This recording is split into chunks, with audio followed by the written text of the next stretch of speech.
Olympics की तारीख बदलने वाले, पाकिस्तानियों का सर फख्र से बुलंद करने वाले अरशद नदीम, जिनकी आज हम बात कर रहे हैं और ज़्यादा से ज़्यादा कर रहे हैं, सेलिब्रेट कर रहे हैं हम अरशद नदीम की फतह को, पाकिस्तान की जीत को, उस गोल्ड मेडल को जिसके लिए हमने बहुत सी दुआएं की, बहुत सी मेहनत भी की, बहुत सा इंतज़ार भी किया।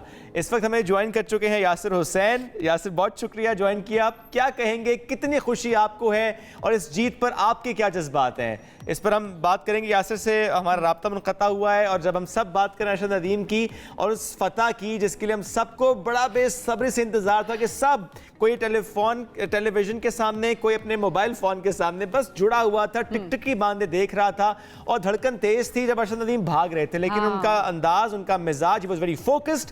और मैं ये जरूर ऐड करूंगा सबीन के बहुत से एथलीट्स ऐसे हम देखते थे कि थ्रो के बाद वो गिर जाते थे, बहुत से थ्रोअर ऐसे अपने आप को संभाल लेते थे, संभल जाते थे वहीं पे। He was very composed and he was very focused. ये बड़ी जो चीज़ है ना, बड़ी इंपॉर्टेंट है। तो हम बात कर रहे थे जी यासिर हुसैन की। यासिर ने हमें ज्वाइन कर लिया है अभी। यासिर, बहुत शुक्रिया प्रोग्राम में ज्वाइन करने के लिए। यासिर, किस तरह से आप सेलिब्रेट कर रहे हैं इस कामयाबी को, किसी को किस तरह से देख रहे हैं? अस्सलाम वालेकुम जी। वालेकुम अस्सलाम।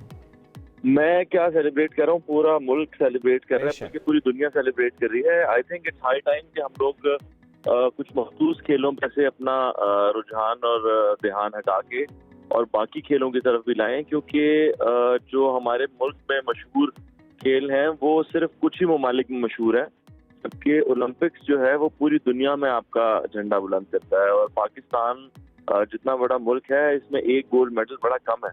तो अब वक्त है कि स्पॉन्सर्स को और अवाम को पहचान जाना चाहिए कि असली किंग कौन है।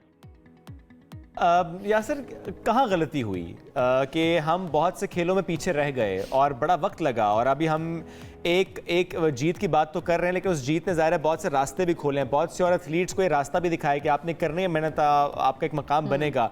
गलतियाँ कहाँ पर हुई? सर, गलतियाँ तो बहुत सारी हैं, उसमें जाएंगे तो बड़ा टाइम लग जाएगा, लेकिन मेरा पॉइंट ये है कि सारी अंडे जो है ना एक टोकरी में नहीं डालने चाहिए। तो आई थिंक हमें अब अपने सारे अंडे क्रिकेट की टोकरी में से निकाल के और बाकी सारी टोकरियों में डालने चाहिए, ओलंपिक्स में डालने चाहिए। उसमें बहुत सारे खेल हैं हमारे पास, स्विमिंग है, उसके अलावा जिस तरह से अभी भाई जीते हैं और बहुत सारे खेल हैं। हॉकी पे बहुत तवज्जो देनी चाहिए, स्क्वॉश को दोबारा इन होना चाहिए। एक जमाने में स्नूकर से लेके स्क्वॉश और हॉकी हर चीज़ के हम चैंपियन थे और आज हम नहीं हैं। तो इसका मतलब कि बहुत सारी जगहों पे हमने इन्वेस्टमेंट भी खींच ली है और थोड़ी सी उनको इज्जत भी देनी बंद कर दी है, और सारी चीजें हमने एक ही खेल को दे दी हैं, जिससे अभी तक मुझे कोई फायदा आता नजर नहीं आ रहा। ना कहीं हमारा कोई दुनिया में मकाम हो रहा है उसकी वजह से, सिवाय इसके कि बहुत सारी ऐप्स निकल आई हैं कि आप जुआ खेलें उसके साथ। तो मेरे ख्याल में उसके अलावा कोई और फायदा नहीं है क्रिकेट को लेके। अच्छा, क्रिकेट से बहुत सारी स्पॉन्सरशिप हटा के और इन जैसे प्लेयर्स को देनी चाहिए स्पॉन्सरशिप्स, और बाकी गेम्स को देनी चाहिए। हॉकी पे तवज्जो देनी चाहिए। बहुत इंपॉर्टेंट आपने बात की है। देखिए, बैलेंस क्रिएट करना बहुत जरूरी है। आपने जिस तरह किंग की बात की कि असली किंग कौन, मैं कहूँगी हम बहुत सारे किंग्स क्यों नहीं प्रोड्यूस कर सकते? टैलेंट पाकिस्तान में बहुत ज़्यादा है। वैसे में यासिर, सही टैलेंट को ढूंढना ये भी तो बहुत बड़ी बात है ना बाद में, क्योंकि बात आ जाती है कि ये हमने टीम तो बना ली, लोग तो हम ले आए, खेल को तो हम प्रमोट करें, लेकिन फिर एक जो वर्ड जो बेसिकली यूज़ किया जाता है कि ये तो पर्ची है, ये तो उस तरह से परफॉर्म नहीं कर पा रहा। तो एक्चुअल टैलेंट को इन कम्युनिटीज से बाहर लेकर आना और इस तरह से मेन स्ट्रीम पे, इंटरनेशनल लेवल पे खिलाना, उनकी ट्रेनिंग करके, रिसोर्सेज देके, ये कितना इंपॉर्टेंट है? देखिए, इंपॉर्टेंट तो बहुत है, लेकिन इसको करने में ना 50-60 साल लगेंगे, क्योंकि करप्शन जो है ना वो बिल्कुल रूट से शुरू हुई है।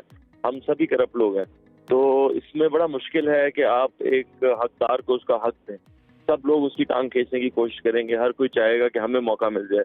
अभी भी ओलंपिक्स में आपने कई लोग ऐसे देखे दुनिया भर से आए जिनका शायद इस खेल से ही कोई ताल्लुक नहीं था जिसमें वो हिस्सा ले रहे। तो सारी दुनिया में ये चीजें होती हैं, हमारे मुल्क में भी हैं। इसको तो होते होते टाइम लगेगा, लेकिन जो इतना शानदार टैलेंट होता है ना वो अपनी जगह खुद बना लेता है। बस ये कि उसको थोड़ी सी सपोर्ट की जरूरत है। वो सपोर्ट चाहिए गवर्नमेंट को और आवाम को भी, कि उनको वो सपोर्ट दें। मुझे खुशी हो रही है कि लोग अपनी डीपी पे अरशद की तस्वीर लगा रहे हैं या अपने सोशल मीडिया पे पोस्ट कर रहे हैं। ये बहुत जरूरी चीजें हैं। उनको जितना बूस्ट इस वक्त मिले उतना अच्छा है। इससे बहुत सारे और लोगों में जो है जीत पैदा होगी। तो मेरे ख्याल में ये बहुत अच्छी चीज है। इसको इसी तरह सेलिब्रेट करना चाहिए, सिर्फ एक खेल को सेलिब्रेट नहीं करना चाहिए। बिल्कुल ठीक है यासिर, बहुत शुक्रिया, साथ मौजूद गुफ्तगू कर रहे थे।